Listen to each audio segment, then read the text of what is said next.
Afternoon. We're up here a little bit later than we'd intended today. It is actually, like I say, afternoon, whereas it was supposed to be a morning activity, but never mind. We've got so much to do. I was writing a list with Mum like a couple of days ago. We're just walking around and it's just like, oh God, so much to do. But we've identified 4 things, and if we can get these done today, we will be happy rabbits. And the first one on that list is planting out the winter squash. So that is my pumpkins, little pumpkins I'm growing this year. Most of them are really, really tiny, and then there's one butternut. They're all going to go in the same bed together, and I'm going to plant them exactly the same way as I planted the courgettes, because the courgettes have not been dug up yet. So we'll just go zip, zip, zip, zip, zip, zip, zip, zip, zip, prep the bed exactly the same way as we did for the courgettes, and then I will talk to you about varieties when we're getting them in.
So this is actually a mixture of melons, cucumbers, and the winter squash.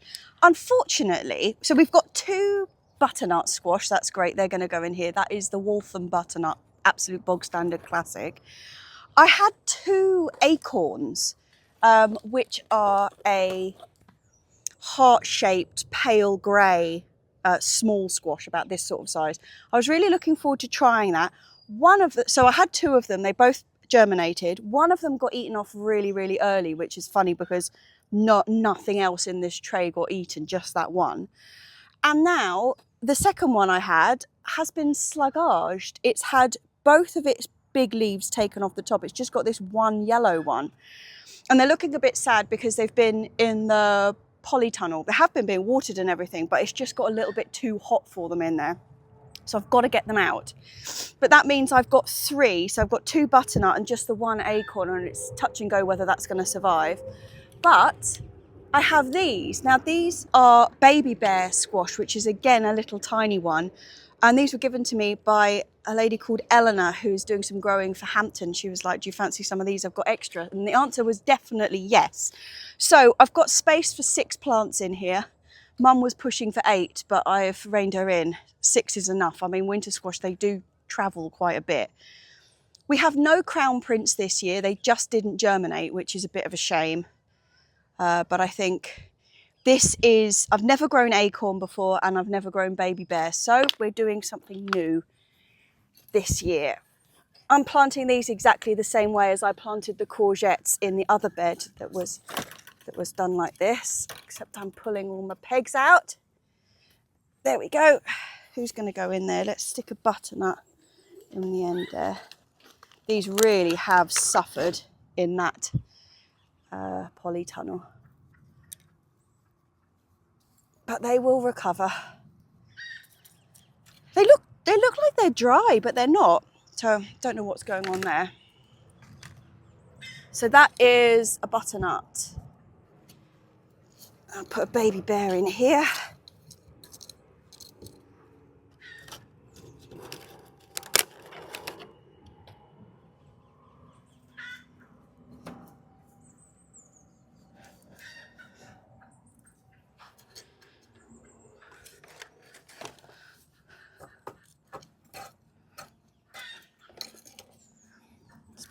Very sad looking acorn in there. Come on, you can make it, Chapo.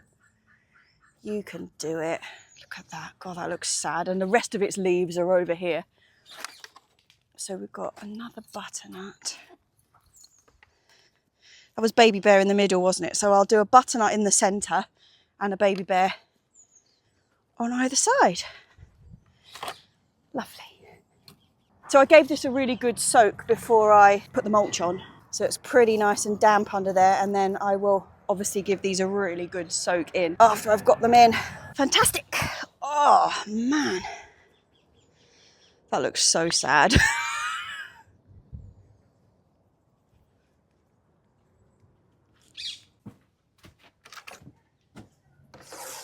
Fab. Right, next up on the master list is the raspberries. So we're going a bit, oh, I can't see. We're going a bit off-piste with the raspberries. I don't know if you remember, I dug all of our old raspberry canes out at the beginning of this year, and actually in the fruit cage where they were, we've currently got potatoes and sweet corn growing, mainly to use up the space. We will be putting raspberries back in the fruit cage. And God, it would have been autumn time. I was asking for recommendations for raspberry varieties, and the overwhelming recommendation from everybody was Autumn Bliss, I think it was called.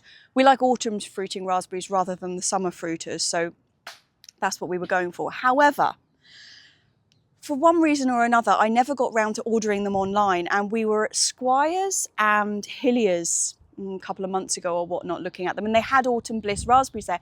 They wanted $12.99 a cane. $12.99 a cane for the Autumn Bliss raspberries. So we kind of backed away from that and we're like, no, okay, we'll just do a year without raspberries and we will start again next year and get some in at the end of this year.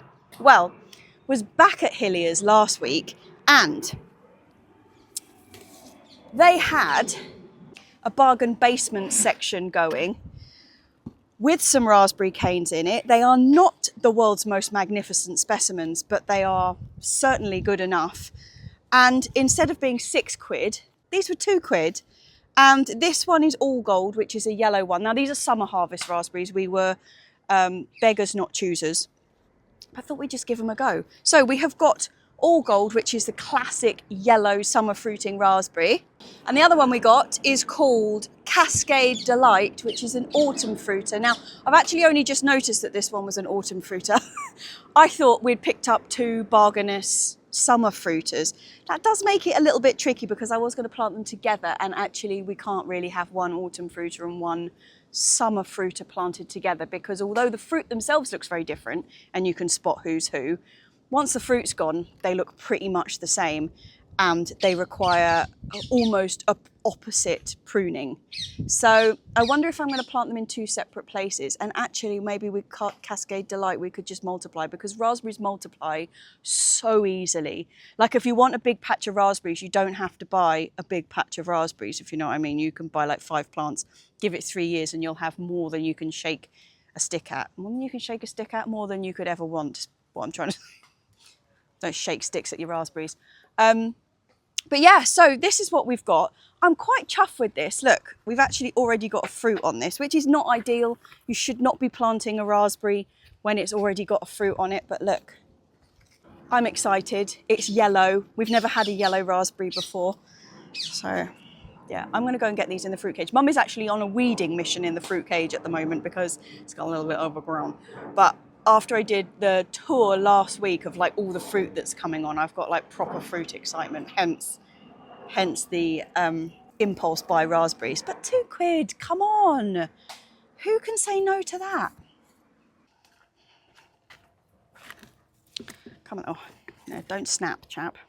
Don't snap, chap. In there, thank you, thank you.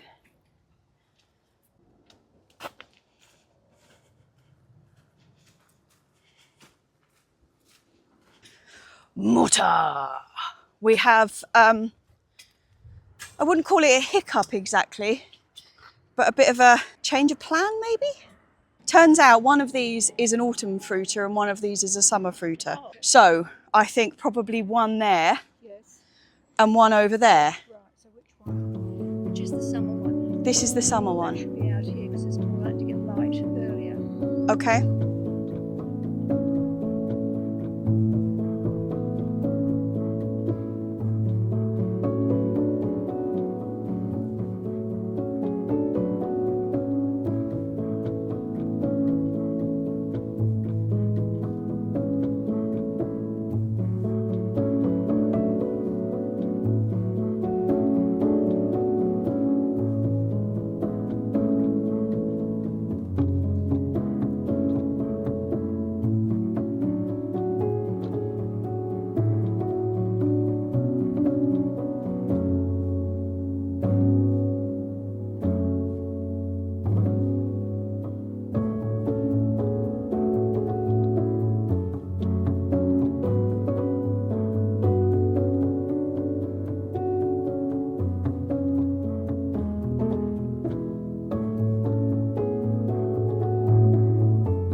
So the Cavallonero that we're putting into this bed is actually the stuff that was turfed out of the other bed. You remember last week when I had to move them because when we put the netting over the two bracing bars, it went straight across them. So yeah, I had to do a bit of jimmying. And we also have a box of little cabbages that we've been given. So they're going to go in this bed as well. And we're liming the holes, of course, because they're brassicas. And while I'm planting these out, Mum is actually picking leaf miners off the chard. So at home, I told you we've got leaf miners in the chard which is going to Hampton Court. It turns out that we have them up here as well, but because they've not been show vegetables, we've never really noticed.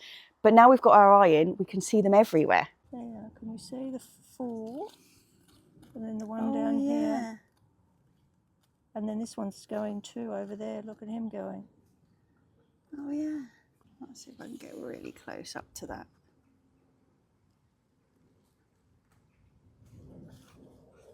They're all moving.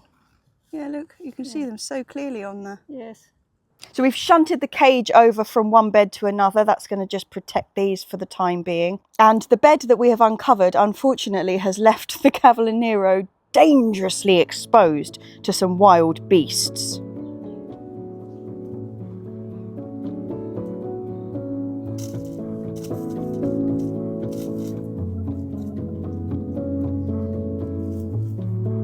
Cool. Right, girlies, if you're going to muller the Cavallonero, we'll just have to take it ourselves, huh? We will. We'll have to have it ourselves.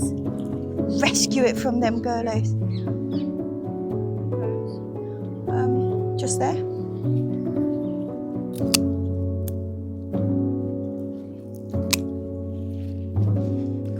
Should we put them in the basket? Did you want that?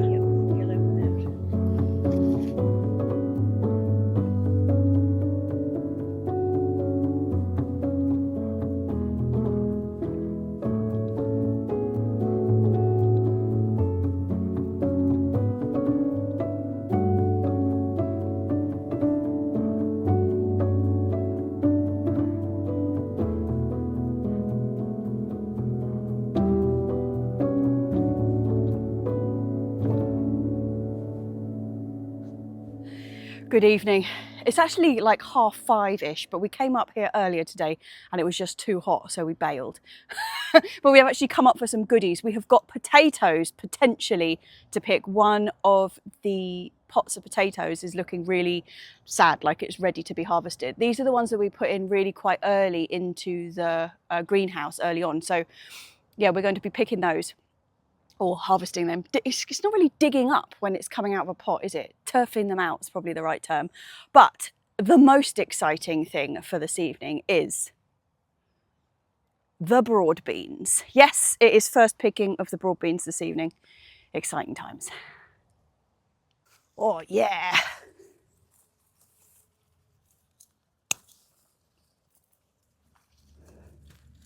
God, they're really low, some of these, aren't they? These are the first ones we put in, I think, the ones that are really... Yeah. They started producing very early, didn't they?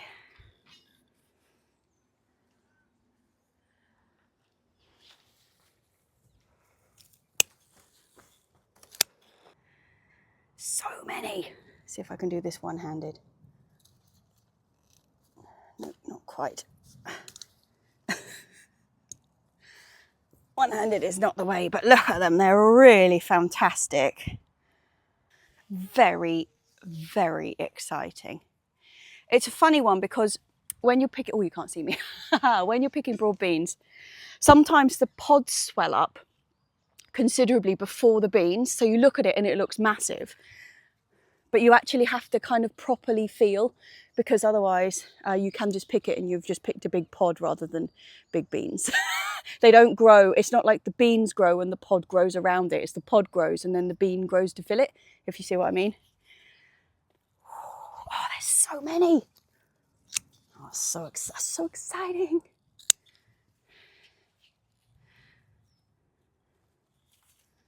Actually, yeah, this is a good example. This one here, can you see that? It looks like a massive pod, but actually it's pretty empty. That's a good one though. And that one. Woo-hoo-hoo.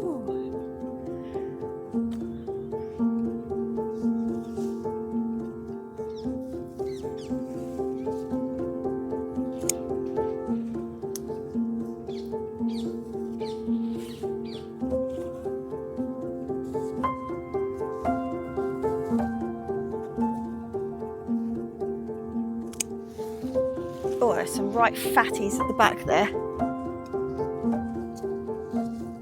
There we go.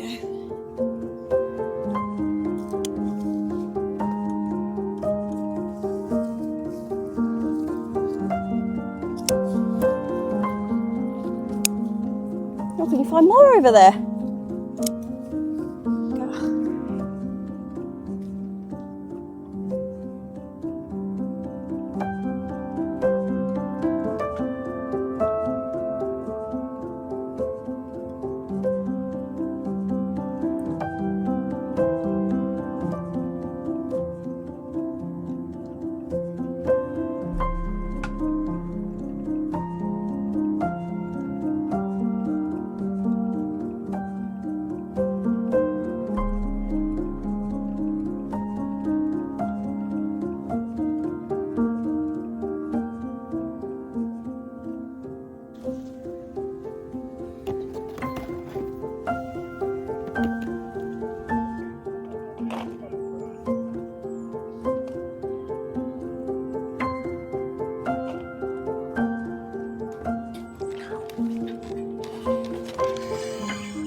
It's feeling pretty summery actually. Look at the size of these.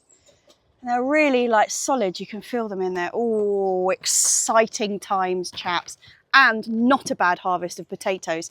Pretty pleased with that. We never have much luck with potatoes in pots. Always so much better in the ground.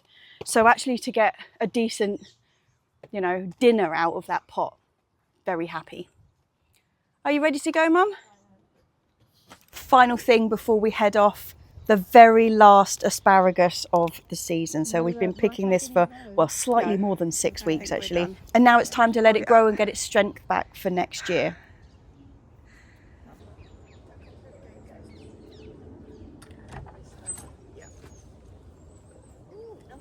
flowers out. Oh yeah.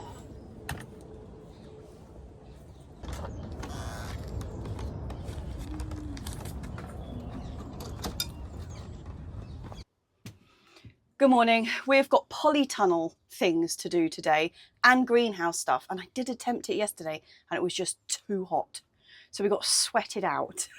So we're back on it today and it's nice and early. It's before 9 o'clock. So it's actually not a burning hot furnace up here today. In fact, it's not even a burning hot furnace. It's like being in a live sweat bucket. It has been so humid and like really heavy low hanging cloud, but really, really hot.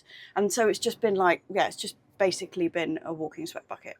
But it's really quite fresh this morning. So joy, I'm going to go and open the polytunnel, open the greenhouse, and we'll get some stuff done. You right there, madam? You got your chaise long? You got your chaise long, have ya? Must be very stressful being a chicken, because when you find something really exciting to eat, you know the others are coming for you, but you can't put it down to eat it. So you just have to keep running with it in your mouth. Hey, Win? Oi, why is Margot inside the cage? Margot, bugger off. Go on, run, Winnie. Run with your goodies.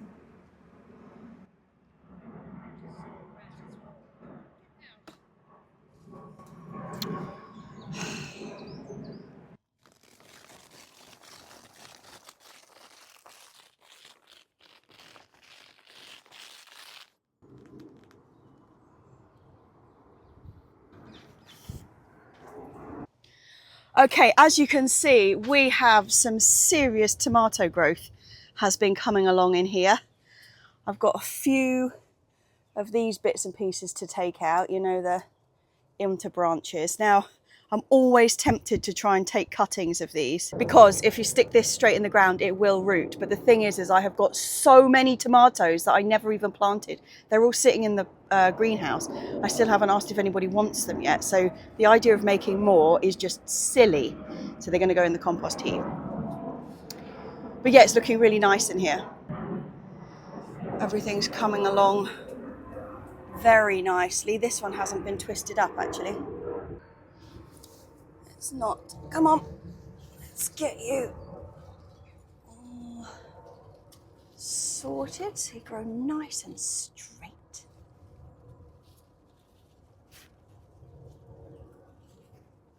There we go.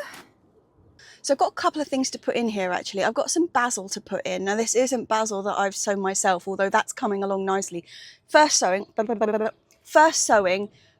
came up really beautifully and then was completely slugged, like nothing left of it. So second sowing is coming up, it's about this high. But we had to buy some the other day for use, you know, in the kitchen. And so we've got the pot left over. So I'm just going to break that up and stick the remains of that in here because they'll just grow fine. But what is going to go in here is melons and cucumbers. Now these, I'm going to grow them up this side. So I actually put these bits of mesh up the other day when it was just too hot to do any filming in here, but I needed to get the mesh out the way. I ordered this and it was slightly the wrong size. It was too smaller holes. So what I've decided to do is staple it up either side of the door of the polytunnel, and I'm going to grow the melons in here and possibly some cucumbers. So they'll just go on either side here and here. There's quite a bit of space on this end because you look that way, there's nothing in that space, so that should grow up fine. My goodness, it's bright. I'm gonna get a hat.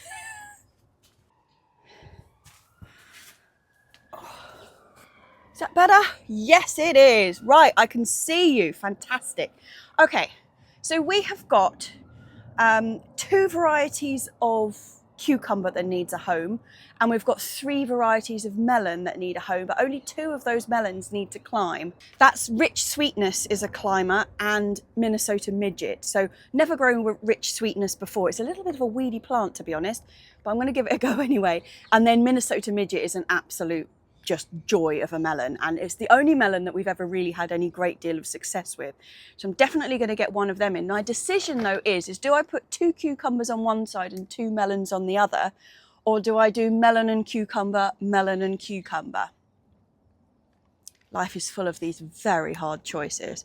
The third melon that I've got is Sugar Baby, which is a watermelon, and they tend to trail rather than climb.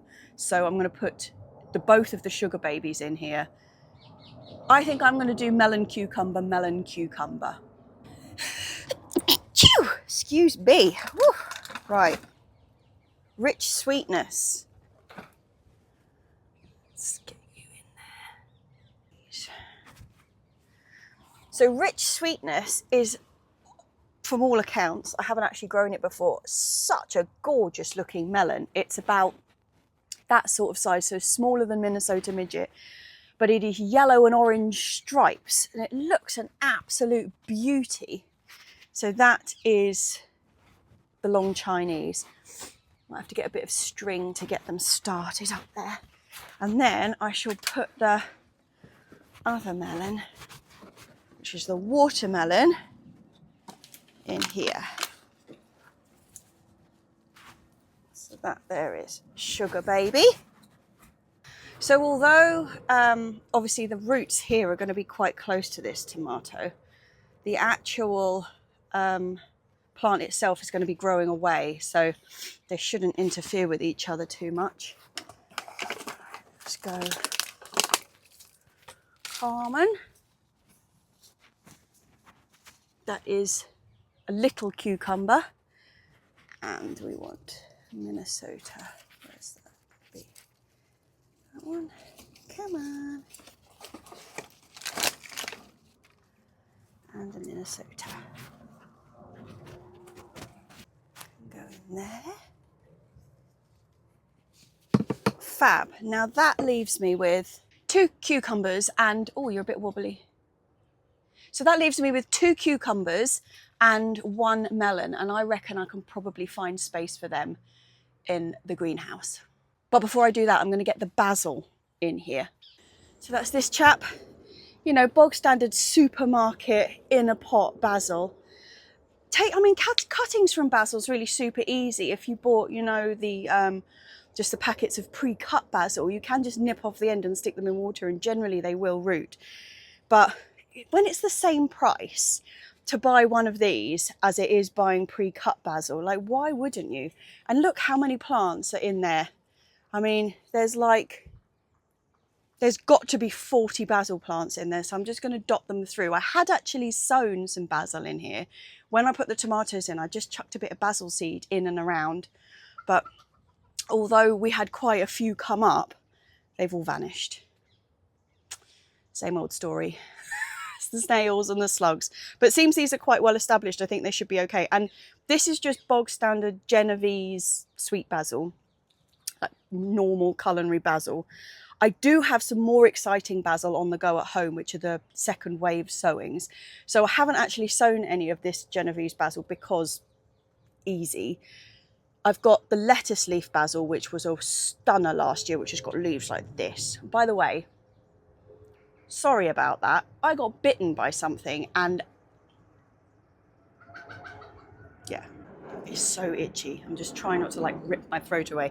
So I've got the lettuce leaf basil, which is amazing, massive leaves like this. I've got Thai basil, I've got purple ball basil, which is a real purple one with little teeny tiny leaves, like a Greek basil style, but purple. And then there's a couple of others like holy basil and aniseed basil and all that. But I didn't bother sowing any of this because easiness. Right, let's get some of this in. And then I'm going to feed in here, actually.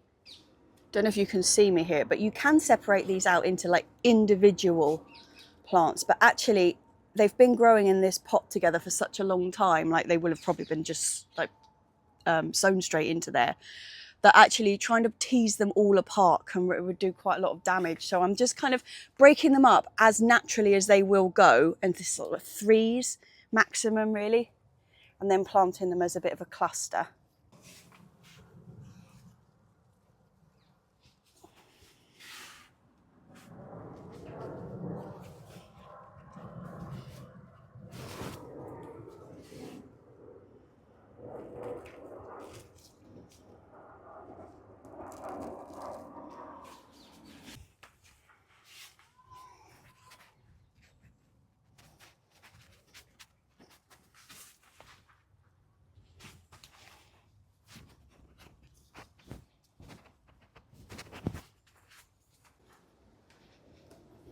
So this is what I'm feeding with. The trusty Shropshire Seaweed, as you know, my absolute favourite. They've got this new packaging actually, and the label just keeps falling off, but we just ignore that, just pretend it's all nice and stuck on. Anyway, not only the Shropshire Seaweed, which you normally mix into a watering can, you know, and then you feed your plants with it. Well, I present you the feeding gun. Actually, it's not a feeding gun. What it is one of those ones that you put soap in for when you're washing your car, and it has a dial on the top to how much soap you want in your mix. Well, I just fill this with the Shropshire Seaweed. This is what we're doing. Give it a shake. And just filling the reservoir. Now, the mix ratio of this is really quite weak when you make it up to the measurements that it's supposed to be at. And it's really quite weak, so it's like 10 mil of that to my normal like big watering can. And I would say, not the most scientifically accurate experiment I've ever done in my life. But this lasts about 10 minutes on the hose, so you get really quite a lot of watering done. And when I was just doing cursory, like how many watering cans can I fill in 10 minutes ish, it worked out about right. So, and that is at it at maximum soap setting. Let me show you what I mean by that. So this is your settings. It says soap, but Shropshire Seaweed, not soap. And you can kind of turn it down for how much water is rushing through it. So if you've got it on the minimum one, the water doesn't enter this tank, so it's only water going through, and then you can wind it up to be maximum. I found the maximum to be about right. So this idea actually came from years and years and years ago, what probably was the mid-90s, I would say. We used to have a hose, a wand, that you stuck on the end of the thing just for gardening in the back garden, and it had a cartridge underneath like this. It was much shorter, it was about that, and you used to put these blue cakes in there that were like compressed Miracle Grow or something, and yeah, you could change your setting, and when you hosed, it would just gently wash over the set Miracle Grow and dose your garden in fertilizer without you having to mix it up in the watering can all the time. So I thought, brilliant. Got one of these and put you know, slow release kind of fertilizer in there, like Grow More or something, and it did work really well. And then I was like, I reckon the soap one for washing cars would do it with the liquid feed. So yeah, let's go. And also super cheap. You know how expensive these things are? They're about 25 quid, aren't they? These proper like hose lock numbers. Well, this I think was about a tenner. So win-win all round. And then when you fill it, when you hit go, you'll see it sort of start, and then it mixes as we go. Right, let's go and water the greenhouse, polytunnel I mean.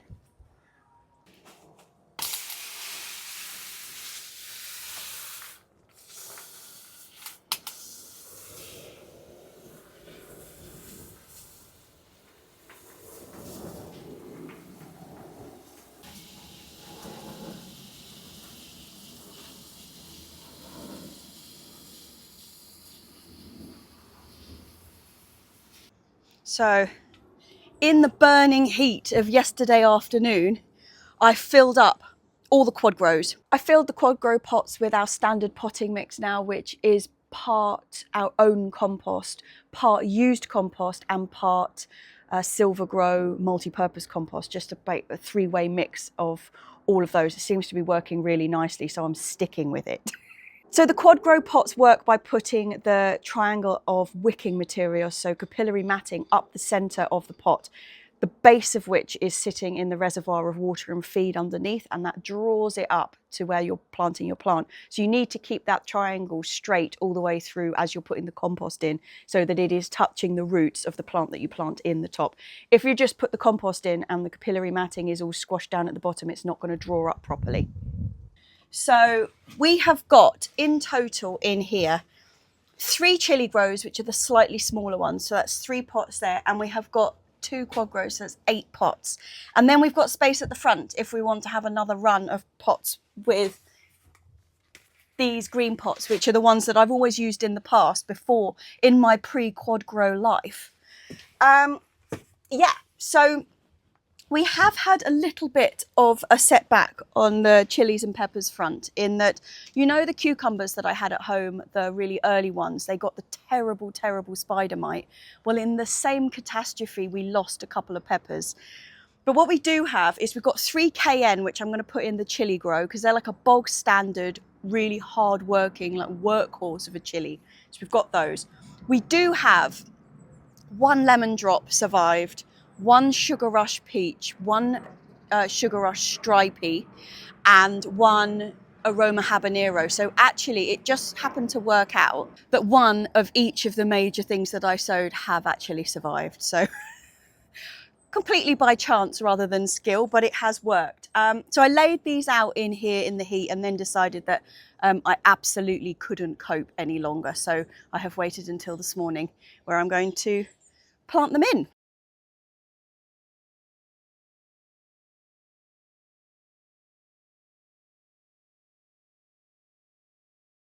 I tell you what, it's a better temperature in here today than it was then. Whew, I was dying. Right, so this one here is the stripy one. These ones came from JB. I'm very excited about these.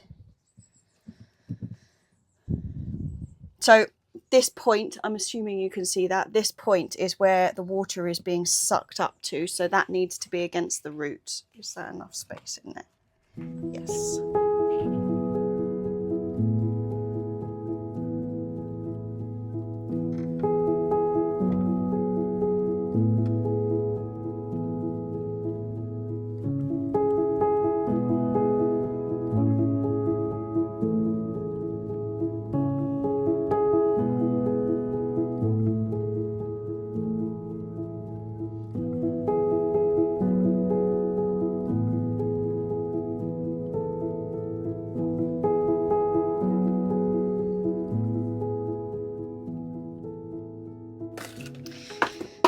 Now what that does leave is 3 spares at this end, and I'm going to put some more peppers and chilies and things as they come good. I'm hoping that some more of them are going to survive, but I don't want to put the ones that are really seriously unwell in here, so I'm just going to like keep looking after them at home. But it does mean that we've got 3 more pots here, and I think that's exactly the number that we had left over from the polytunnel, isn't it? I'm sure that was 2 cucumbers and 1 melon.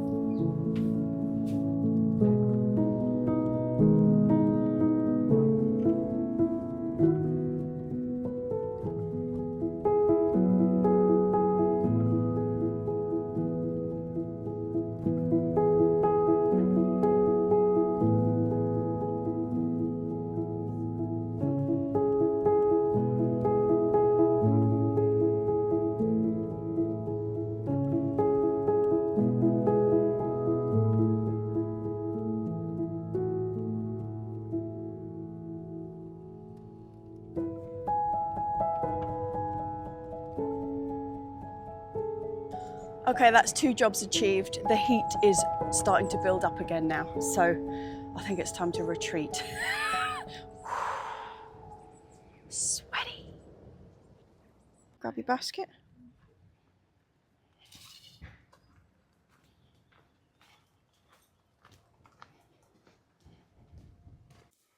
Cheers, chaps.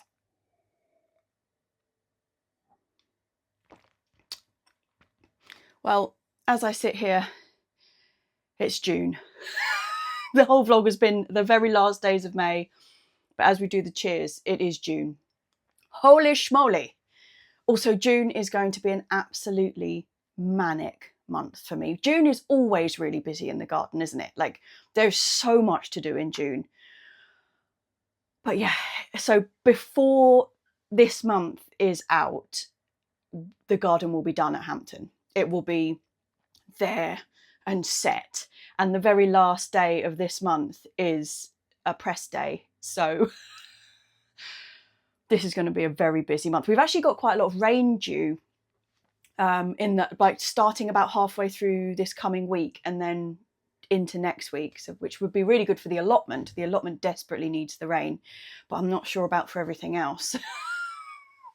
But yeah, so I've been trying to work this out. So obviously Tuesday is the day the vlog comes out, but it comes out on Monday for my Patreons. And just been trying to work out how I'm actually going to get the vlogs out. We may have to have a slightly shorter one in the middle because it's a 2.5 week patch right in the middle of the show. So the build, and then the show's open, and then the breakdown, where I'm going to be at Hampton Court from like 7 in the morning till 8 o'clock at night for the entire 9-10 days. And in that time, I've got 2 vlogs to put out. And I can't film at Hampton. Not very much anyway, as I was saying the other week about the BBC rules. So interesting times on that front. We will see how that works out, but things are actually looking quite good. Huge thanks again to everybody who's put some money into that crowdfunder. It's been really lovely reading through those messages. And yeah, we're pretty much set. Can't believe it. I've been picking up the pergola wood and getting all of the wood and bits and pieces ready, and the next couple of weeks there's going to be a lot of sawing things up to size. That's going to be my month, basically. Standing in an alien allotment plot, because we're not doing anything at where my allotment site is because there's no access. You can't get vans in or anything like you've seen before when we're trying to wheel compost in there. Like, there's no access. So very kindly, another allotment site that's nearby has given up like a big space at the front of their allotment site, which has got really good access and lovely big open gates, you know, that you can actually drive a van into to pick up our stuff. So I'm going to be basically camped at a different allotment site and sorting all of that stuff and working out the size and number of screws that we need for each batten and all of that kind of stuff. Hooey! Hooey! There's a whole level of logistics that I'm not used to doing. But one thing that I didn't actually manage to get into the video is that, you know, when we planted those raspberries, one of them, the yellow one, all gold I think it was, had a raspberry on it. Well, like 2 days later or a day after we planted it, it was quite clearly ready. So we just went for it. So I know we actually only planted this like 2 days ago, but one of the raspberries on it is ready.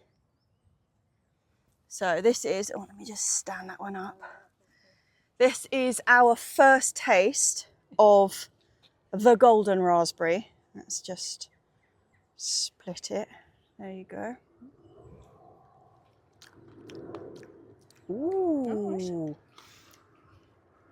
Oh, that's really nice. We've got 3 more. Wonderful. This has got fruit on it. Everything's got fruit on it. It's fruity.